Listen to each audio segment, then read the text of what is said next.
Teen Titans की होने को सभी का स्वागत है कायरो। आज की कॉमिक बहुत ज्यादा अमेजिंग होने वाला है क्योंकि आज हमें बीस्ट बॉय एंड साइबो के ओरिजिन स्टोरी देखने को मिलने वाले हैं एंड कसम से बहुत बड़ी कहानी होने वाली है ये। तो कॉमिक की स्टार्टिंग में हम देखते हैं कि अपने बीस्ट बॉय एंड साइबो को कैंपस में आए हैं जो कि कैंप फायर कर रहे हैं एंड बच्चों को अपनी कहानी सुना रहे हैं। शुरुआत करते हैं बीस्ट बॉय से। बीस्ट बॉय कहता है ये बहुत ही डार्क एंड स्केरी नाइट थी। मेरे पेरेंट्स एक क्रिप्टोजोलॉजिस्ट थे जो कि खून चूसने वाले चुपाकाब्रा की तलाश में थे, बिल्कुल घने जंगलों में, अफ्रीका के जंगलों में। वहीं पर मैं बिल्कुल अकेला बहुत डरा हुआ था, लेकिन मैंने वो रात काटी। लेकिन साइबो कहता है कि अबे क्या बच्चों की जूतियां बना रहा है भाई, मुझे पता है तेरे पेरेंट्स बायोलॉजिस्ट थे ना। लेकिन कहता है अबे यार साइबो मुझे मेरी कहानी बताने देना। लेकिन बच्चे भी कहते हैं कि तुम्हारे पेरेंट्स अफ्रीका करने क्या गए थे। लाइक सबको पता है कि ये जो चुपाकाब्रा है ये अमेरिका में पाया गया था और ये कहानी भी है। तो हाँ, अपना जो भी स्टोरी होता है उसकी थोड़ी पोल खुल गई है और वो सारा से हेल्प मांगता है, लेकिन सारा कहते हैं कंटिन्यू करो। और हाँ, ये अपनी सारा साइबो की एक्स होती है।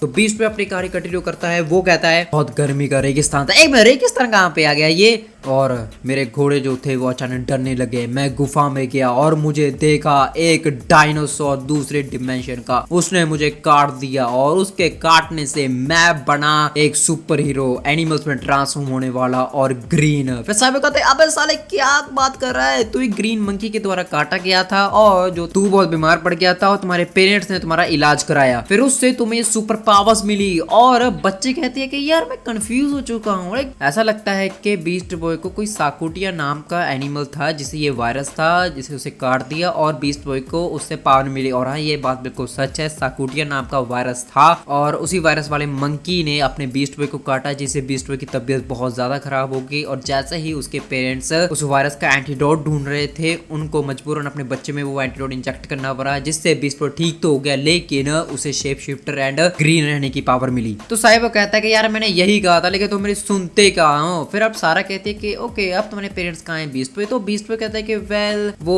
मेरे पेरेंट्स वाटरफॉल में मारे के, फ्लड आया था। और सारा सॉरी भी मांगती है, लेकिन बीस्ट बॉय कहता है कि नहीं है सारा ये ओके है। लाइक मैं बहुत ही कम टाइम के लिए ऑफ में रहा था, फिर मैं रिक्रूट कर लिया गया था द ग्रेट जस्टिस लीग के द्वारा बैंड का। साहिब कहता है व्हाट्स योर टोन बॉय, तू कभी भी जस्टिस लीग के द्वारा रिक्रूट नहीं हुआ था भाई, तू तो भाई डूम पेट्रोल के द्वारा रिक्रूट हुआ था। बीस्ट बॉय कहता है कि अब यार तो चुप कर जा यार, मैं थोड़ी सी लाइक सस्पेंस बना रहा हूँ यार, इनको क्या पता यार। साहिब कहता है अच्छा तो ऐसी बात है। वेल बच्चों मेरी बात सुनो, अपना जो बीस्ट वो है वो गली का कुत्ता बन चुका था और मजबूरन उसे एक पिंजरे में रखना पड़ा और अपने डूम पेट्रोल को उसे बचाना आना पड़ा। बीच में कहता है अबे यार ये गाड़ी गलत है, मैं तो ये बता असली गाड़ी क्या है। ठीक है, मैं डूम पेट्रोल के अड्डे में आ चुका था गलती से और जैसे उन्होंने मुझे देखा उन्होंने मुझे पकड़ना चाहा। सभी टीम मेंबर्स ने अपनी जान लगा दी थी, लेकिन मैं हाथ नहीं आया और उनको ये बात बहुत ज्यादा इंप्रेस करी और दैट्स वाई उन्होंने मुझे अपनी टीम में रख लिया और वो मेरी फैमिली बन गई। फिर बच्चे कहते हैं यार डूम पेट्रोल का नाम तो हमने सुना नहीं, ये पक्का तो चूतिया बना रहा है। लेकिन बीच में कहता है कि ऐसी कुछ भी बात नहीं है, ये मेरी सच कहानी है। तो हाँ, सारा कहती है अब बेड टाइम, अब सारे बच्चे सोने चले जाओ। और सारे बच्चे यही बात करते हैं कि यार बीस्ट बॉय कितना बड़ा गधा है, हमको यार पागल समझ रखा है उसने। लाइक कम ऑन यार, कोई एक बंदर के काटने से यार सुपर पावर कैसे मिल सकती है? बीस्ट बॉय को बहुत गुस्सा आता है, लेकिन साइबो कहता है कि चिंता मत करिए, वो बस किड्स है। और हाँ, ये थी पहली कहानी। अब बारी है अपने साइबो की स्टोरी की। तो जैसे बच्चे सोते हैं, साइबो कहता सारा एक दूसरे से बात करते हैं और सारा इन दोनों को थैंक यू करती है कि तुमने मेरी हेल्प की और बच्चों को भी बहुत मजा आया। फिर साहिबो कहता है कि हे, जैसे कि मैंने कहा था कि मुझे मदद करना पसंद है और खासकर तुम्हारी सारा। और हाँ, थोड़ा ऑकवर्ड सिचुएशन बनती है तो सारा कहती है कि हाँ लाइक अगर मैं देखूं तो तू ज्यादातर विलन से फाइट करने में बिजी होता है, या तो कोई सीक्रेट एजेंट बनता है, या तो स्पेस पे चले जाता है। और साहिबो कहता है कि हाँ ऐसा बहुत बार हुआ है, लेकिन सारा कहते हैं यही बात तुम्हारी मुझे अच्छी लगती है, लाइक तुम बहुत ज्यादा रिस्पॉन्सिबल रहते हो अपने काम को लेकर। वो कहता है हाँ ये मेरा काम है और पता नहीं क्यों हमने बात क्यों नहीं की पहले इसके बारे में। सारा कहते हैं कि वेल मैंने बात इसलिए नहीं की क्योंकि कहीं मैं सेल्फिश ना दिखूं, तू वहां दुनिया को बचा रहा है और मैं तुझे अपना टाइम मांग रही हूँ। वो कहता है कि हाँ पर लेकिन मुझे तुमसे थोड़ा ज्यादा खुल के बात करनी चाहिए थी, थोड़ा तुम्हें और अपनी प्रॉब्लम्स के बारे में बताना चाहिए था। मेरी एक बहुत ही गंदी आदत है, मैं अपनी प्रॉब्लम्स को छुपाता हूँ अगर मेरी प्रॉब्लम्स कुछ ज्यादा कॉम्प्लिकेटेड बन जाती हैं। लाइक मुझे याद है कि जब मैं इंसान था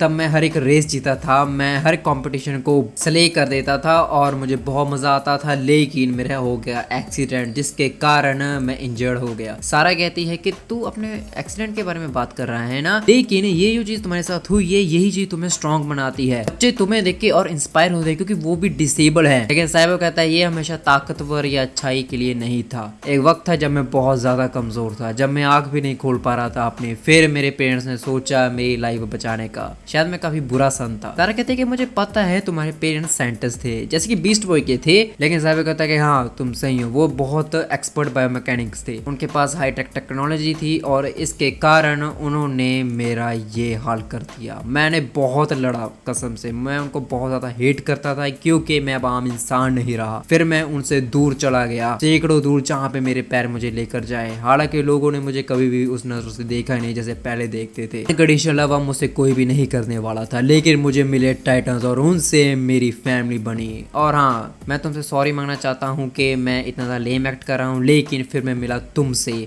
तुमने मेरा पास देखा, मेरी हालत देखी, लेकिन स्टिल तुमने मुझसे प्यार किया। और हाँ, हम दूसरी लाइफ में भी मिले हैं। सारा कहती है क्या, वेल ये लॉन्ग स्टोरी है, मैं कभी रेवन के साथ तुम्हें आके सुनाऊंगा। आई थिंक ये उस टाइम की बात कर रहा है जब ये पिछले वक्त में चला गया था और ये रानी से मिला था। I don't know, but Saibo कहता है कि क्या तुम मुझे एक और चांस दे सकते हो रिलेशनशिप में आने का। तो सारा कहती है कि मैं कॉलेज में हूँ और हमारा एक लॉन्ग डिस्टेंस रिलेशनशिप भी हो सकता है, हम बात कैसे करेंगे।